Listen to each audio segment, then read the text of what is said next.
Class 12 semester 4 যে রায়মার্টিনের যে question bank semester 4 জন্য যে কোশ্চেন ব্যাংক তার সলিউশন কিন্তু আমরা ভিডিও আপলোড করে দিচ্ছি অলরেডি ইউটিউবে, যেটা এর সঙ্গে লিংক আছে, অবশ্যই দেখে নিও। পার্ট 1 পার্ট 2 দুটো চলে গেছে।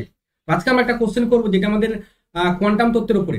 এখানে কোয়ান্টাম তত্ত্বের যে কোশ্চেনটা বলেছে, এখানে ল্যামডা আর ল্যামডা বাই 2 এরকম দুটো তরঙ্গ দৈর্ঘ্য ফেলা হয়েছে, এর ফলে দুটো আলাদা আলাদা গতিশক্তি বলেছে।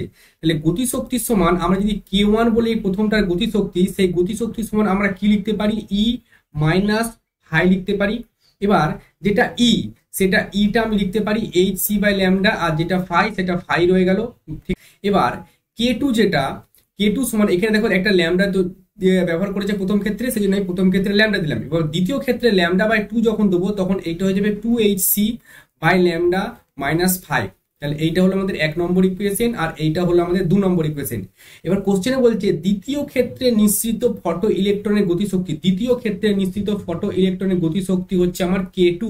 সেটা বলছে সর্বোচ্চ গতিশক্তি প্রথম ক্ষেত্রে নিঃসৃত ইলেকট্রনের গতিশক্তি 3 গুণ, সেটাকে আমাকে বলা হয়েছে 3k1। তাহলে এখান থেকে যদি আমি একটু ইকুয়েশনটা সলিউশন করি, তাহলে k2 সমান আমি এখানে লিখতে পারি 2hc বাই ল্যামডা মাইনাস 5, এটা সমান 3hc বাই ল্যামডা মাইনাস 3 এটা লিখতে পারি। যে 2hc, এবার এই 3 যদি বাঁ দিকে নিয়ে আসি, তাহলে 3 মাইনাস 5 সমান আমি লিখতে পারি 3hc বাই ল্যামডা, আর এই বাঁ দিকে যে 2hcটা আছে সেটা আমি ডান দিকে যদি পাঠাই, তাহলে মাইনাস 2hc বাই ল্যামডা।